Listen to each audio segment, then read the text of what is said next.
Good evening and welcome to News Channel 8. I'm Jerome Aegean, and here's some of the top stories we're working on tonight. Violence stops the Jouvert celebration. Police cars on fire, and Rudy with your Powerhouse Gym workout. Details on these stories and more coming up next on News Channel 8.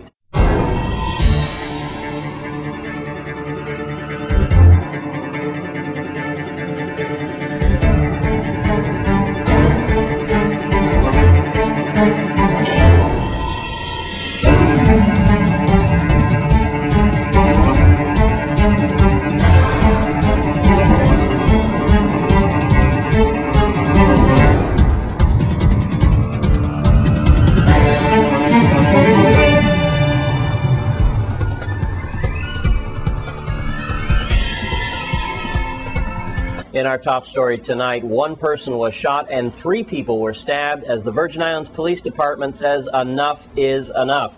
News Channel 8's Lee Carl returns from his vacation and he files this report. Well, so far it's been okay. As I've come back, we've learned that there had been 2 stabbings and 1 gunshot that took place at the Jouvert celebration. As it came down the waterfront, just off the Windward Passage, 2 stabbings took place. Those persons were taken to the hospital.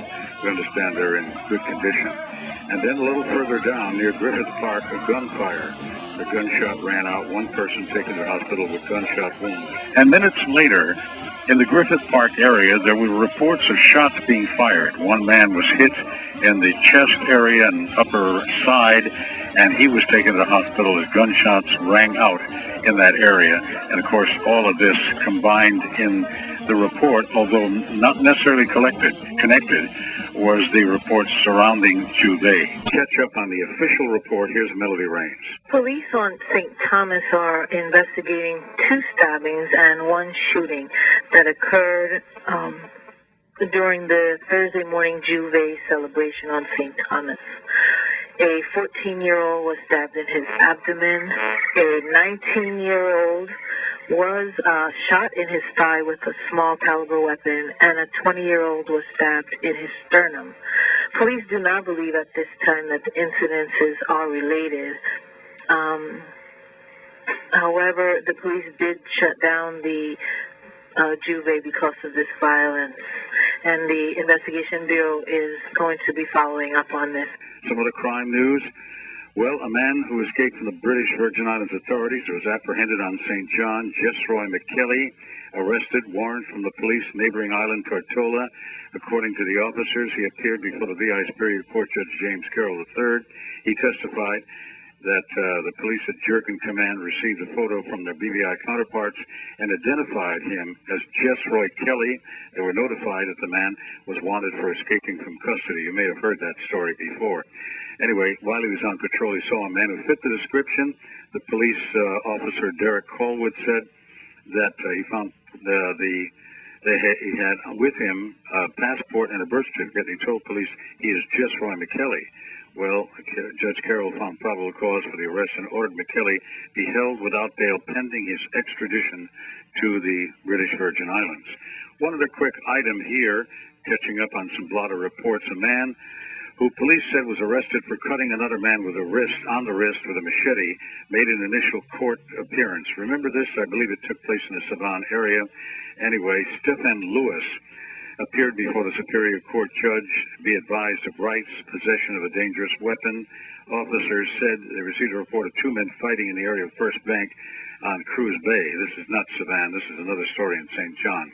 They said at the time they arrived on the scene, the fight ended, the victim taken to the Myra Keating Community Center for treatment. They said they went to the clinic to speak to the victim, said he had a fight with a Slim Rasta male. Victim said he approached Lewis in reference to money. Lewis owes him for drugs. Altercation ensued. Argument. Struck on the wrist several times with a machete. Laceration. About 8 sutures. Lewis subsequently arrested.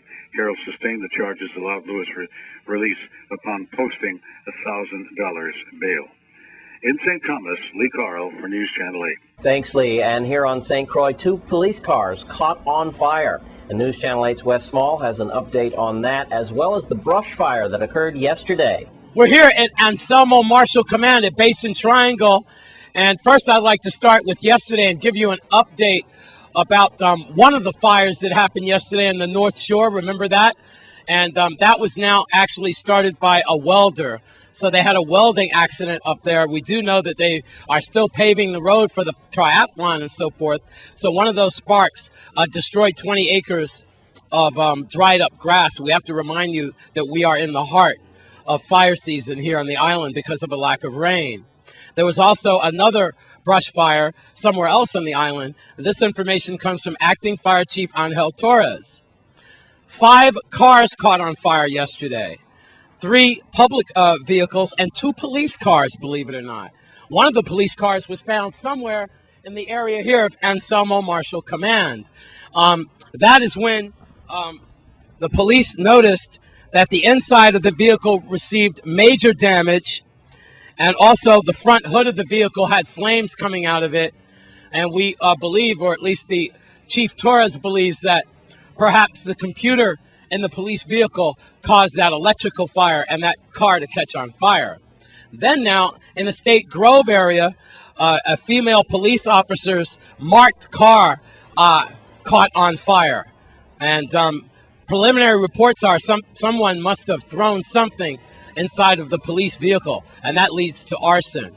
So we've got 2 police vehicles within a 24-hour period that got on fire, and then we had 2 brush fires, and also 3 private vehicles caught on fire as well yesterday. I don't know what's going on, if we have a serial arsonist in the area doing that to police vehicles or private vehicles, but we do know that we believe that welding started that fire on the North Shore by Rust Up Twist in that area. Whatever the situation is, please be careful with your fires as you do garbage, as you burn your garbage these next few days and weeks and so forth.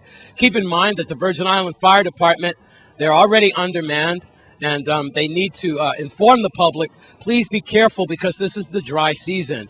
We have a severe lack of rain, so it's easy for our lands to catch on fire. So with that, that's all the information we have on that. From Anselmo Marshall Command, I'm Wes Small for News Channel 8.